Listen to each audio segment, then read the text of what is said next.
ইসলাম বলে মানুষের প্রশংসা হবে পেছনে আর তার ভুল ত্রুটির সমালোচনা হবে তার সামনে। ভালো করে শুনেন, মানুষের প্রশংসা করতে হবে পিছনে না সামনে? পিছনে।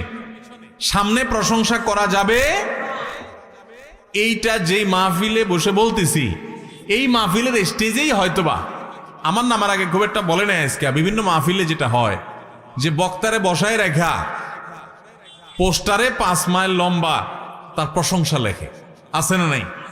আলেম কুলের শিরোনমি বনি, কামেলে মোকাম্মাল, অমুকে তমুক, 3 মাইল লম্বা প্রশংসা লেখে। শুধু লিখলে হইতো, ওখানে আবার হুজুরের বসায় বসায় পাম্পটি দেয়, আছে না নাই? কি ওয়াজ মাহফিল এগুলা?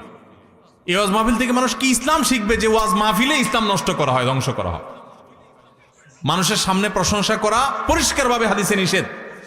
কারণ বসে বসে প্রশংসা শুনলে যে কোনো মানুষ কি করে? ফুলে। কি হয়?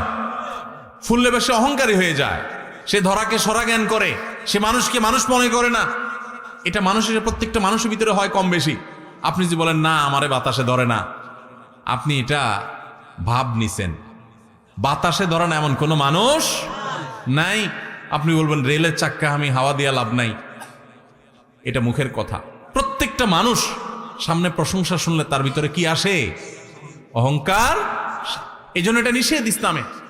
ইসলাম বলে প্রশংসা করবা পেছনে, লোকটা এখানে নাই তখন বলতে হবে আপনারা জানেন উনি কত ভালো মানুষ, উনি কোন যোগ্য মানুষ, এগুলো সব বলতে হবে তার পেছনে। আর বদনাম থাকলে, দোষ থাকলে সেটা বলতে হবে কি?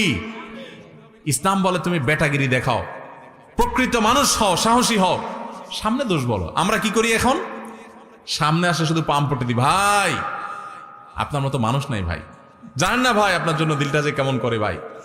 আর পেছনে যায় বলি বেটার মতো একটা ডাকাত, একটা অমানুষ আল্লাহর জমিন আরেকটা আছে কিনা সন্দেহ। ঠিক না ভাই? ঠিক।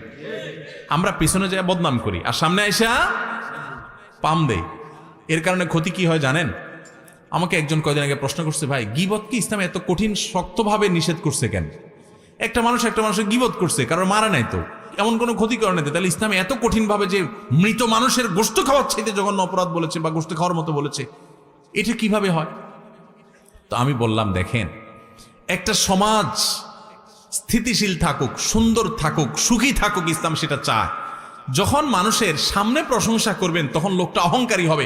অহংকারী লোক দ্বারা কি মানুষ শান্তিতে থাকে না অশান্তিতে থাকে? এই জন্য ইসলাম বলে সামনে প্রশংসা করে কাউকে অহংকারী বানায়ও না, লোকটার ক্ষতি করিও না। লোকটাকে অহংকারী বানাইলে সে অহংকারের কারণে আরেকজনকে ছোট মনে করবে, সমাজে অশান্তি হবে। লোকটার প্রশংসা যদি তার পেছনে করো